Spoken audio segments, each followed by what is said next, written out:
Bonjour tout le monde, j'espère que vous allez bien. Aujourd'hui, je reviens avec une nouvelle vidéo, la vidéo du gâteau licorne. Donc là, je vais commencer mon gâteau, je vais commencer la recette en commençant par la ganache qui normalement peut se faire le jour même, mais moi je préfère toujours faire la veille pour que ça prenne bien le froid, que plus c'est froid, mieux c'est pour faire monter notre ganache. Je pourrais aussi faire la génoise ou le molly cake ou ce qu'on souhaite faire, mais ça je préfère faire que demain. Donc demain je ferai, on va dire, le gâteau et le montage. Comme ça, pour ceux qui souhaitent réaliser ce gâteau, il n'y aura plus qu'à regarder, à visionner la vidéo. J'espère que la vidéo va vous plaire. Et puis on va commencer tout de suite par la ganache. Donc moi ce que je vais faire, c'est que je vais doubler mes ingrédients. Donc vu que moi il en faut à l'intérieur et à l'extérieur, je vais doubler pour être sûre d'avoir un bon paquet entre guillemets, pour être sûre de bien enrober le gâteau, qu'il y en ait pas mal à l'intérieur, que je ne me retrouve pas sans rien pour recouvrir mon gâteau. Ainsi que je vous dirai, pour ceux qui souhaitent trouver les oreilles, la corne, les yeux d'une licorne, moi ça va être des moules. Alors je pense qu'on peut faire avec de la pâte à sucre, je ne suis pas sûre, moi j'ai acheté, c'est pour le faire avec le chocolat. Donc moi là ça sera en chocolat. Donc moi je vais mettre 400 g de chocolat. On va faire fondre, donc là moi ça sera 400 g.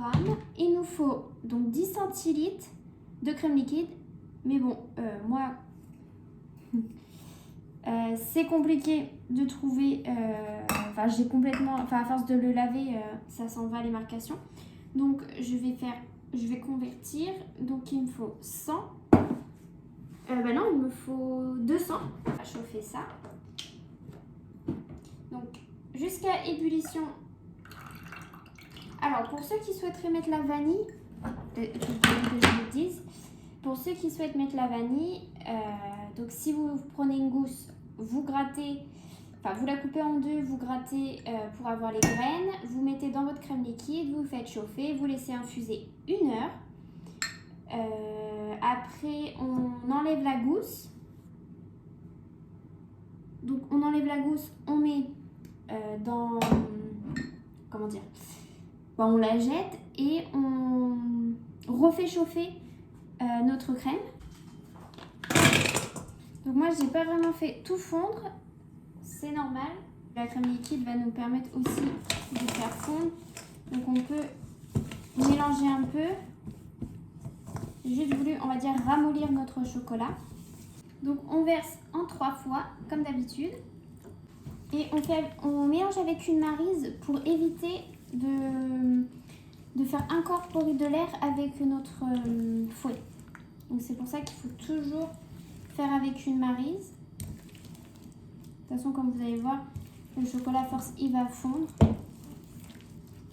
Alors si jamais il a du mal à fondre, comme là vous pouvez le voir, il n'est pas vraiment bien fondu. Moi après je le repasse un petit peu au gaz pour faire fondre au bain-marie au final. J'ai encore des morceaux mais c'est pas très grave parce qu'à force de mettre de la crème liquide chaude, ça va fondre. Comme vous voyez, il me reste encore des morceaux mais pas trop.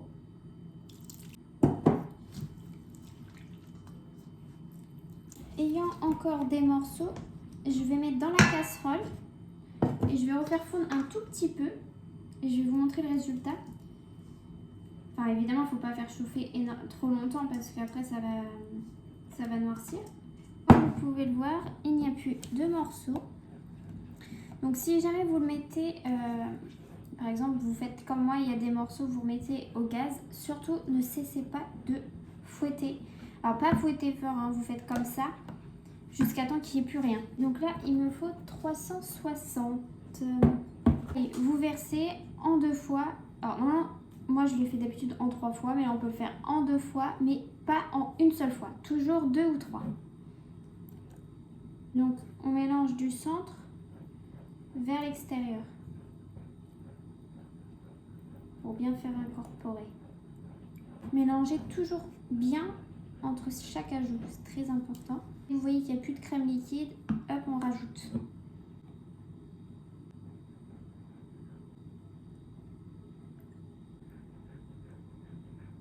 Notre préparation est finie. Là, moi, je vais la tamiser pour être sûr qu'il n'y ait pas de morceaux encore de chocolat. On ne sait jamais.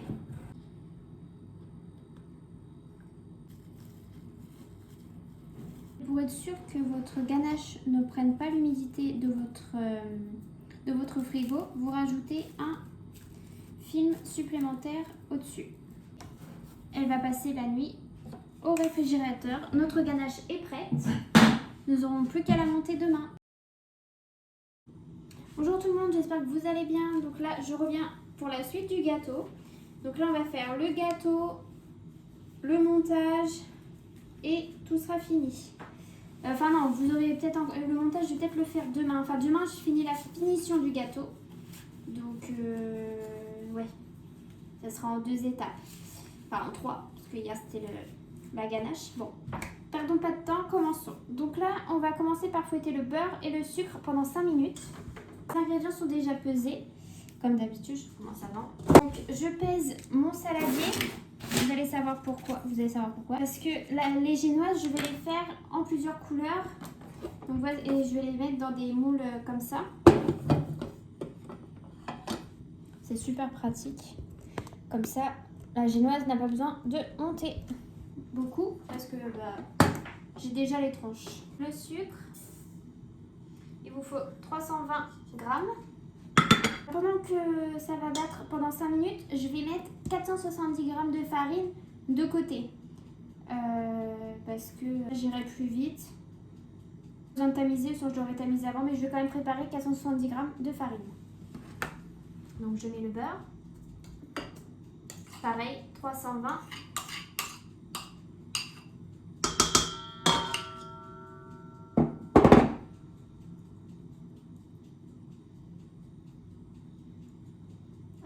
Parti pour 5 minutes.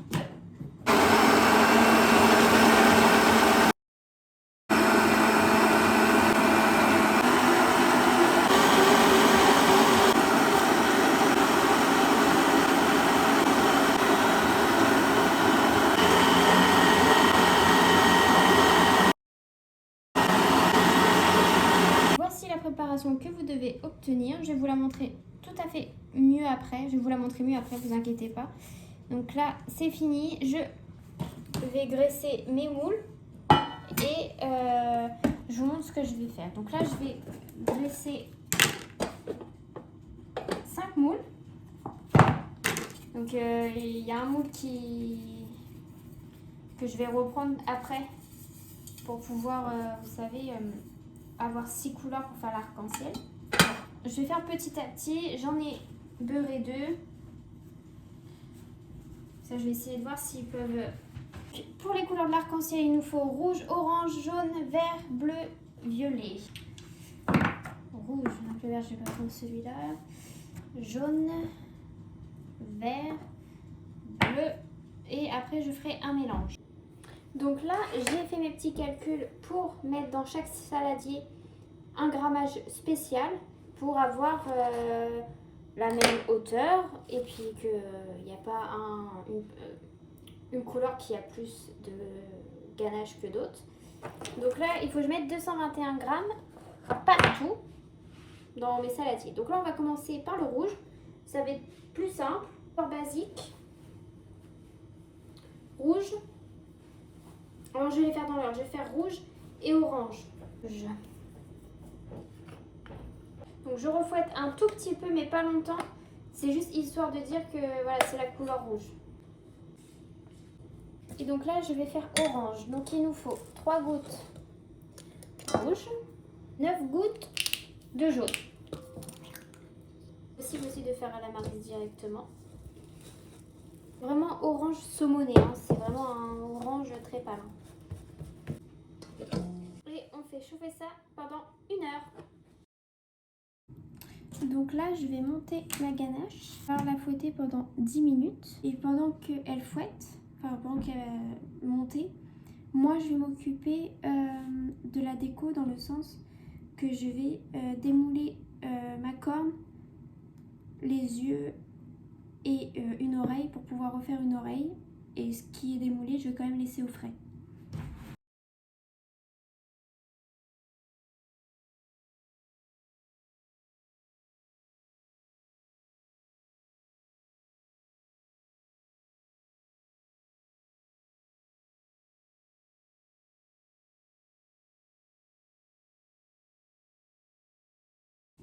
Donc là, je vais prendre en mesure, tenir ceci. Vous voyez, c'est bien ferme. Donc là, je vais mesurer pour séparer, comme hier, en 6 pour mettre de la couleur sur mes ganaches. Donc là, je vais mettre 122 grammes dans mon saladier. Donc comme hier, 9 gouttes de jaune, 3 gouttes de rouge.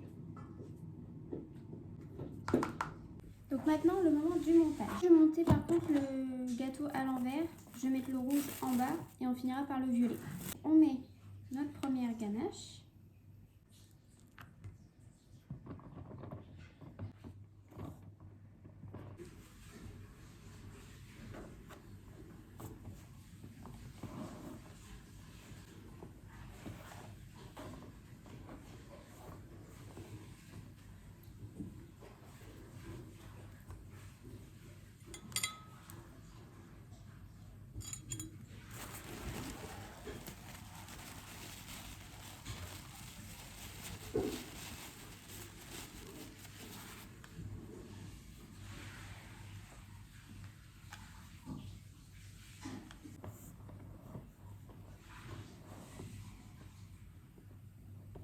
Ils sont super moelleux de les laisser dans un papier d'aluminium toute une nuit.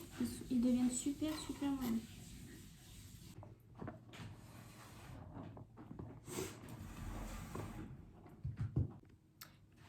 Une fois notre gâteau recouvert, on passe à la déco. Donc là, vous mettez la corne.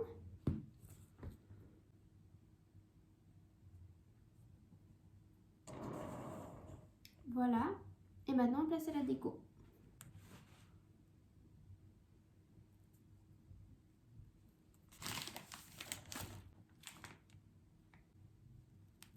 Maintenant, il faut que je fasse comme ça.